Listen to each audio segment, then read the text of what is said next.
Hey there. So my next guest, absolutely wonderful. She calls me right at the beginning on misstating what she does for a living, and it was at least funny how it went down. But she's fantastic. She runs an organization dedicated to women in games, and she's on an organization called Women in Games, and she shares her perspective on how all this is working, and it's absolutely a fantastic conversation. I know you all will enjoy this one.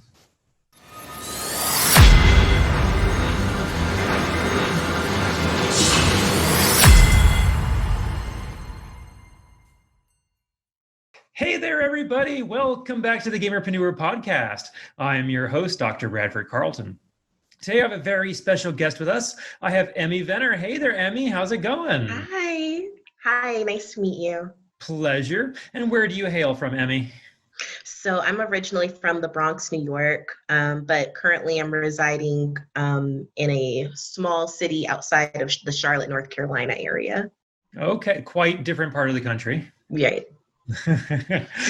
Okay, so Emi, I like to start this show just getting right into it. So why don't you go ahead and just tell us a little bit about yourself, please? All right, so I am 27 years old. I currently work for a steamship line called Maersk. I handle the Charleston imports and exports coming from the South Carolina area. When I'm not doing that, I also run a women's owned and operated gaming organization called the Athena Alliance. Currently, we have about 500 women that globally are in our group. And then I also am a Women in Game WIGJ ambassador. Fantastic. So you've got a lot going on. Now, before we get into that, I have a couple other questions I want to ask first, if that's all right. The first question I always ask all of my guests, so if you happen to see any of my episodes, you'll have heard me say the first question I ask all my guests is, on a scale of 1 to 10, 10 being high, how weird are you, Emi? I'm finger guns weird. Like if you're talking to me, you're like, hey, how you doing? I'm like, I'm that weird. That's the weird I am. I don't know what that would be numerically on the scale, but I'm finger guns weird. Is that? That's fascinating. Do you actually consider that weird? I don't know. I mean, a little. I don't know if you consider it weird, but like, yeah, it's like a little. I mean, I guess it depends on like how weird are you talking? Like what's the maximum amount of weird? I had one guest define it as if 10 is cone on your head kind of weird.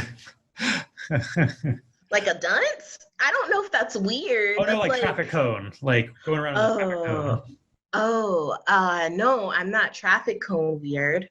No, I'm gonna say I'm comfortable with finger guns weird. Yeah. Okay. All right. So I know you've kind of given me your credentials a little bit, but this is the Gamerpreneur. So I do need your gaming cred. When did you first start playing video games? When I was 5 years old, it was on the original PlayStation, and Spyro the Purple Dragon was my very first game. Beautiful. So you started with Spyro, and then where'd you go from there? Went a little bit backwards towards the NES. Of course, everyone's played, Super Mario Brothers, and I went on to playing Galaga. At 12, I actually beat all 31 levels of Galaga. Like, I'm still super proud of that because I can't do it today. I can't do it. So hard. But I did it back then, so I'm claiming it. Did you get your award for it? You just beat the game. It plays like a little scene, and then urges you to play it again. They didn't really have that many big accolades for Galaga back in the day, but I was proud of it. It was it was an adventure. It's a rough one. I'll give you that. Yeah. For sure. I think like going forward though, I like a lot of RPGs, a lot of strategy and puzzle games. Okay, and what do you play today? I end up playing quite a bit of Overwatch. just team-based. I also love BioWare's Mass Effect series. Can't say enough positive things about that series. Wasn't too partial to Andromeda, but some people just say we don't count that one. So it's all about Commander Shepard. So you're like, I'm Emi Vener and I approve this game. Oh, yes, absolutely. It's my favorite game on the Citadel. I love it. All right. So on that note, what is your favorite game of all time? Probably Kingdom Hearts 2. Probably Kingdom Hearts 2. Love the gameplay, love the story. They had like a couple twists in there that, still hold up to this day. Great game. Still love Kingdom Hearts 2. So yeah, I'll say that one. On the PlayStation 2. Yes. Okay. Absolutely. Now let's move over to the preneur part. So you work for a steamboat company. That sounds awesome. Did you say steamboat? Yeah. Like a tugboat? No, it's not like a steamboat. They're like vessels. Okay, enlighten me, please. All right, so Maersk was established in the 1800s by A.P. Moeller, and they are responsible for transporting cargo. In some aspects, they actually used to transport people as well, from port to port globally. Maersk is ranked number 250 in the Fortune 500. So not the best, but not the worst either. Oh, they're doing pretty good if they're in the 500. They are doing pretty good if they're in the 500. And actually they are the largest steamship line in the world. So not to say that as a flex, but. Okay, so it was a matter of terminology. I said boat when I should have said ship. That's not a boat, that's a ship. Okay. It's a ship. Mm-hmm. Yes. Okay. So it happens a lot. So I handle the shipments that are going inland from anywhere in the South Atlantic USA to the ports of Charleston. There are two ports. One is Wando, the other one is North Charleston Terminal. So I coordinate those moves going back and forth. Okay. So from my point of reference, my parents were air traffic controllers. So it sounds like you're a ship controller. No, a ship controller would be someone who works in like cargo execution. And they're the ones that, plan the ships and they're like, okay, guys, go there. I'm more that for trucks. Okay. So not exactly on the ocean side of things. I'm on the over the road local side of things. Very cool. How did you get into this? It was 2018, and I was like, I need a new job. And someone said to me, you know what? You look like you should be in logistics. And I was like, that sounds great. Sure. I had an interview with two people at this time. It was my old boss, Bob Sled, and Jamie Dowdy, who was one of the only women on the floor at that time. And, he went through his basic questioning, and then I, of course, presented myself. And at the end, I was like, so what are you looking for in a candidate? And he was like, you. I happen to be me. I was like, oh. And then he walked me out and he was telling me about how he was, because at that time I was, I want to say I was still hosting at a restaurant at that time as well. I have like many jobs. You'll hear me say I've been in a plethora of jobs, so don't mind me. But he was like, I was a bartender before I did all this. And I was like, well, how did you end up here? And he was like, just needed a new job. And honestly, a lot of people in logistics don't think of logistics as being their first or their lifelong career, and then it ends up being their lifelong career. I've met many a person that has said like, oh yeah, I wanted to be a teacher, or I wanted to be a nurse, or I wanted to be an accountant, and I somehow ended up in logistics. So that's something you'll hear. Okay. So for my viewers who don't know what logistics is, could you kind of give me like the second grade definition? It is moving one bit of cargo from one area to another. That's all logistics is. That's Fantastic. it. Okay. Do you like it? I do like it. I became kind of a port nerd and I started sneaking onto some ports before COVID, obviously. I went up to Virginia to visit my friend at the naval base. And I was like, you know what? They have some ports here in Virginia. Let me call them up and see if I could just come take a tour. And they let me in. So, yeah. I love it. Now, did you watch The Wire beforehand to prepare for this job? I did watch The Wire. I didn't watch it to prepare for the job, but I definitely did watch it. A lot of people, like, I'll say I'm in logistics and they're like, oh, you're the plug, obviously. So you can move some things for me. And I'm like, no, that's not how that works. At least that's not how it works in my department. Now, capacity or something else. Maybe they can do that. Okay. So part of my goal for this show, and I really want to get to Athena Alliance. Like that's kind of where I want to go. Yeah. But before I do, part of my goal is to show people that there are other like jobs out there they might be able to do. Maybe somebody's sitting at home where they're doing, waiting on tables and they want something more. Yeah. How do they get into like logistics or, maybe not necessarily for a steam company or a steamship company, but somewhere else? I would say that having a great customer service background, regardless of the industry that you were in before, definitely can get you into the door. One of the women on my team before she worked with Maersk actually was a restaurant manager. So it's not like a lot of steamship lines will look at you and say like, oh, well, you need to have this amount of schooling to get in. That's not necessarily true. A lot of them will officially say you need to at least have a degree. In my case, I did. In the case of a few people I know, they didn't, but the company worked with them so that they could achieve that while they had tenure with the company. So my advice to anyone, work on your customer service. That's it. Fantastic. That's funny you mentioned that. I mean, just a quick aside. I used to work customer service when I worked at Circuit City.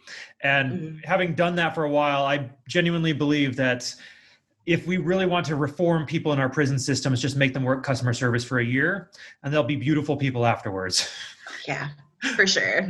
For sure. Okay. So Athena Alliance, please tell me what it is and what makes it so fantastic. The Athena Alliance, again, it's a all-female founded and operated gaming organization based out of the Carolinas. So before COVID, we had 2 public events. Each of our events were themed. And then what we would do is like, aside from the events, we would get together and say, hey, we're going to support this charity that empowers women at this time. And while the event was going on, we would raise awareness to that cause and also raise money for that cause. So during our first quarter, we decided to support Combat Female Veterans Family United. That's an organization that takes women that have already served, and when they come back into the States, like it helps them reacclimate into society. So when COVID hit, that was shortly after our second event. So I think out of our $500 pledge to them, we only raised about $480, which we were close. We would have surpassed it with our third event, but that didn't come to pass. When we started the Athena Alliance, it was only a group of about 80 women locally that, even knew who we were. And our team was only myself, co-founder Eve, and our graphic designer Anne, and that was it. We were holding the events on our own, getting our setups out there, doing the marketing ourselves. All of those things were things that we were just handling on our own. Why did you decide to start it?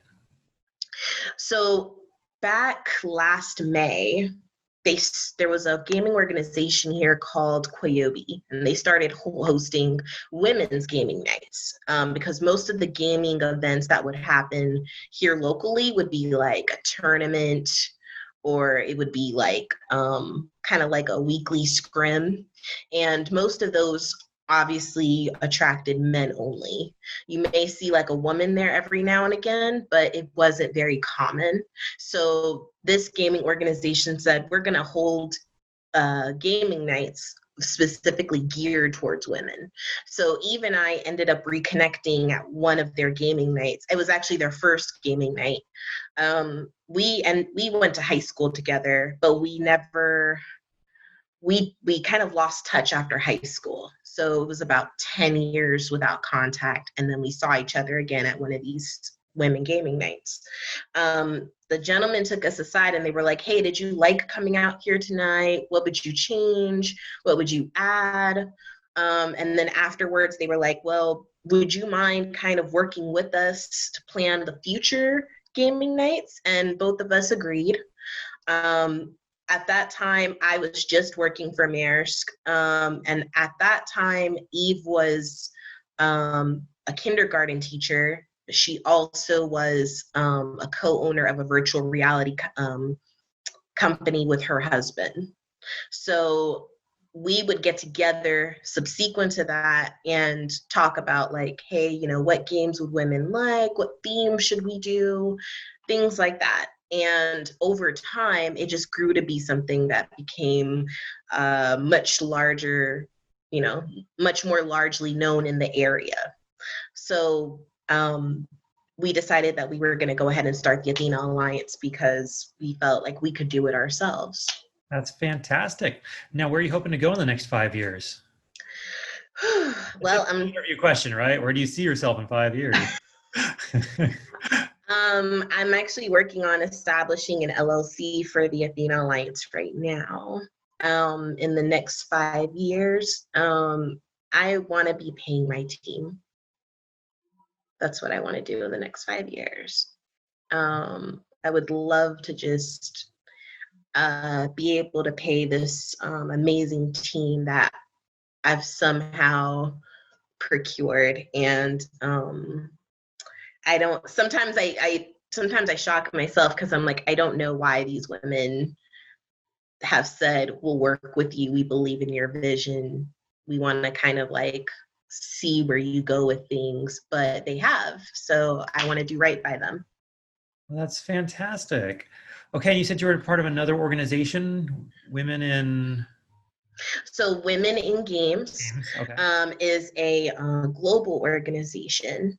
Their initiative is to support upward advancement for women in the gaming industry. And by that, I mean women that are like developers, artists, coders, recruiters. They want to highlight those women. They want to give them more accessibility to better jobs in the industry. So I guess as a follow-up, you may ask yourself, well, how did I get involved with them? Because I am not technically in the gaming industry.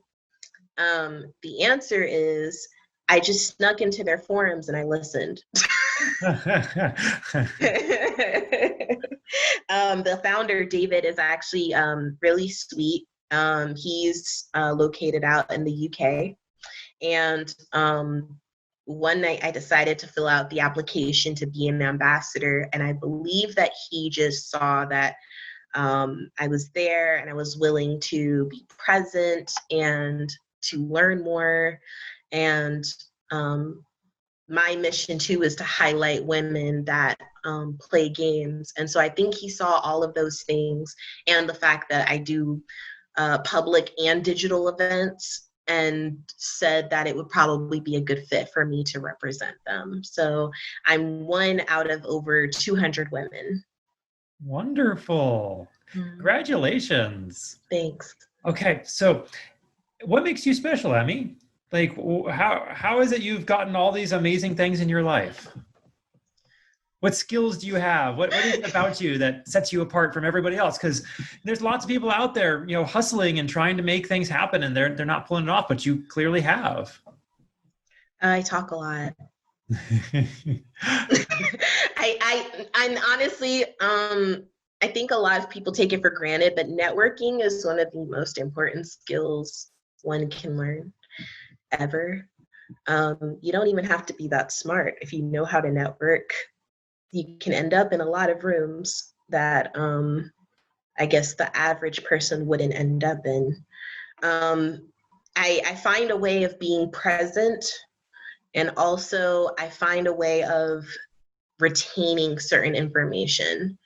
So, like in my organization, I have women from all walks of life. I have female cops, I have frontline employees, I have nurses. One of the women is actually a bursar for the US government. I kind of keep that in my head. And if I notice that someone needs help, I can just direct them and say, well, you know what, this person probably would have the answer for you. A big part of like what I have established is actually retaining a mentorship program. So there are women in the org that are like very good technologically, or they stream, so they have that knowledge, or maybe they engage in cosplay, or maybe they're in IT and they want to engage in conversation with other women that are similar to them, but they would have never met otherwise. I have all of those channels available so that it's easy for them to get that information. So the group itself becomes a resource for women. And it's a supportive space because, if we have, something that would be beneficial to another person, we always share that information, or women feel free to ask a question and they don't have to feel like someone is going to belittle them. So it's a supportive and productive network. That's so great. Oh, that's such a wonderful thing you've helped build. All right. Well, you're the founder, so I mean, you built it, but you have a co-founder. Yeah. Okay. If you could go back in time, and you haven't been doing this too long, only a couple of years, right? Yeah. Okay. So if you could go back, say like 5 years, and you can go back and you could talk to little Emi, and you go, little Emi, this is what's going to happen to you over the next 5 years. But here's the one thing you need to know in order to make everything just bigger, better, faster. What would you say?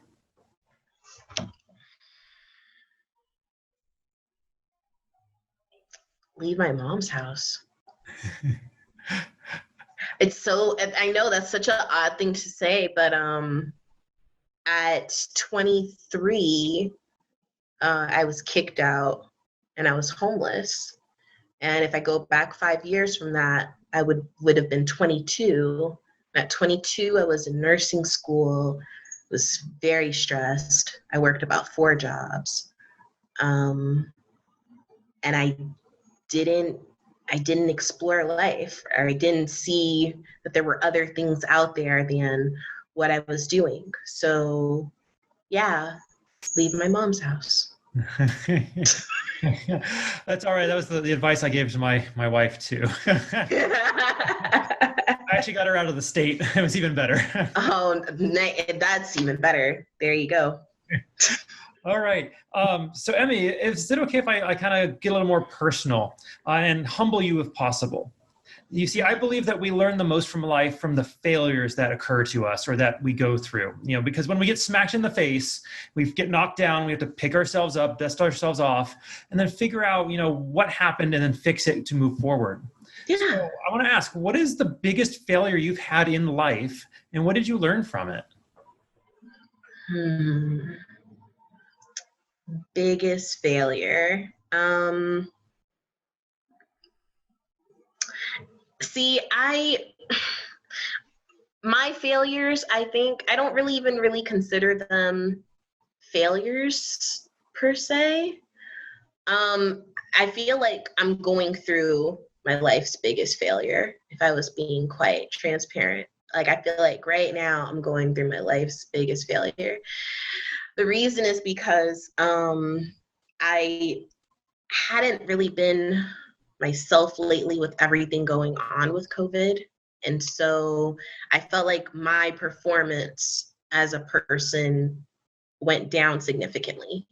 And I actually spoke to my manager today, and he said to me the same way we're talking now. He was like, Emi, you're usually the hero, and you're not the hero right now. And I thought about that because it kind of hit me. I was like, you know what? I'm used to being like that person that could just swoop in and see a situation and fix it. And I don't feel like I'm a fixer right now. I feel like I'm more of a builder, if anything, but not necessarily like I'm fixing things. I'm just kind of moving the pieces along. So I'm probably going through that moment right now, but I think that's okay because I know I'm going to come out a stronger person. I always do. I appreciate you sharing that with us. Normally on my list of questions I sent you, my follow-up question would be, what are you working to improve on in yourself today? There you go. Okay. How about this one? I like this question. I haven't asked this one in a long time. What is something that people misunderstand about you the first time they meet you? I've gotten where someone has, some people think that I'm very standoffish or that I'm, is it okay to say bougie? Do you know what bougie is? I don't think it's a bad word. I'm not gonna believe it. Some people don't know what bougie is. So but some people think that I'm, bougie. Do you know what I mean when I say that though? I honestly don't. All right. You tell me afterwards. Bougie is like the shortened version of bourgeois. So they think that that's not bad at all. Yeah. Well, no, it's not. I don't think. It's fine. I don't. It's not like. I don't think it's like inherently bad per se. But they just think that I guess they think that I'm better than them, and that's not necessarily true. I usually think that exact opposite. But I guess that's what happens when I meet someone for the first time. Okay, I can understand, but if they're feeling that way, that's their problem, not yours. So, I mean, this has been absolutely fantastic. How do people find you? How do they get to the Athena Alliance? Where's everything out in social media? All right, Facebook.com/AthenaCLT.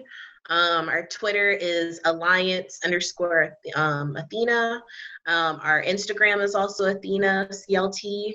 Our Twitch is the whole thing spelled out. It's Athena Alliance CLT. We're building up our library right now. So I have a team of about 12 ladies that stream, and they're going to be contributing to that library really soon. So I'm excited because I can't wait to highlight them. They're all amazing. And they honestly inspire me every day. So please come and see us and support what we're doing. Absolutely. All right. Now, as we wrap it up, is there anything else you still want to talk about or anything I didn't ask you think we still need to cover? I want to ask you, how weird are you? I've been asked this before on other podcasts because they're like, oh, we saw your show. I'm about a 5. So I'm not like white bread. I'm a normal person. I have a weird sense of humor. I watch anime, which I have some of my guests come on, like, I watch anime, it makes me a 12. Okay. I guess I'm a 12 too, because I asked that question. When I first started asking that question, it was just because I had it on my list. I'm like, so it'd be a nice, fun question to ask. But as I continued to ask it, I started to realize gamers think they're special. And I don't know why that is, but gamers think they're weird just because they're gamers. And we have this eclectic taste in whatever it is gamers have. But I mean, how many millions and millions and millions of people on this planet need to be gamers who like the same thing you do for you not to be weird anymore? So yeah, I mean, the thing is that like I get mostly positive reactions when people find out I'm a gamer, but like there have been times where like I've been shamed for being a gamer, or like, someone will say like you're pushing 30, like you're still playing games, and it's like, yeah, I am. Binge watch Netflix all day long. I don't know. Right? I mean, I don't think it's weird. I grew up with it. But then I remember at our first event, and I should have told you this earlier because it's a really good story. So our name is the Athena Alliance. A gentleman came who worked for city council, and he said, I came out because I saw you guys online and my daughter's name is Athena. And so I wanted to kind of see what you guys were about. And he was like, well, she's 12 and I guess I'll start, introducing her to games now. Like I figured this is a good age. And we just kind of like looked at each other. We didn't say anything yet. And he was like, yeah, I just didn't know, women gamed. Didn't know that was a thing. And, we were like, we've been gaming since we were 3, since we were 5. One of the women that was there is actually an engineer. She's like, I've been gaming since forever. And, we're like, we have, like in the eyes of society, we have good careers. We're educators, we're in logistics, we're, kind of like pillars of society, one would say, in terms of like citizens, right? And I'm like, we're all gamers, so I don't understand why that stigma still exists, but it does. It's alive and well. You know why? It's because nobody's doing a show like mine. No one's actually just spotlighting the fact that gamers are normal people with careers, with jobs, with businesses who, like, if you have other people who'd like to be on the show to talk about what they do and showcase the fact that, you are pillars of society, please send them my way. I'd be more than happy to spotlight anybody. It's funny because I was just on a show last week. So I was in a women in gaming panel just on Tuesday, and I was in a Black Voices in Gaming panel the previous week. So it's not that the conversations aren't happening. I think what it is just that it's not always hitting the right audience every single time. But more and more conversations like this are happening now, which makes me so happy to see that like people are starting to kind of see that this is something that's not only out there, but it's respectable. I didn't know that jobs in the gaming industry were open for someone like me. And when I say that, I mean a Black Latin woman. I didn't know that growing up. I know it now because I've been in those forums and I've heard those recruiters say, we want people of color. We want more women in the industry. How do we get those people? And, they'll ask me like, hey, how do we get someone like you in the industry? And I'll, plainly say, I'm like, you have to invest to want people like me in the industry. If you want to do that, you have to, put in the funds for training, or at least, market it for people like me. You have to actually be blatant in your job description and say, we're wanting women, we're wanting people that are diverse to come and apply for these jobs. Otherwise, we won't know that they exist. So that is just something that I've been learning more and more this year, and I'm so glad to have these conversations. I really am. Absolutely. Emi, it was a genuine pleasure getting to have you on today. Thank you so much. Yeah, thank you. All right. And for everybody else, I'm going to remind you all, don't be just a gamer, be a gamerpreneur.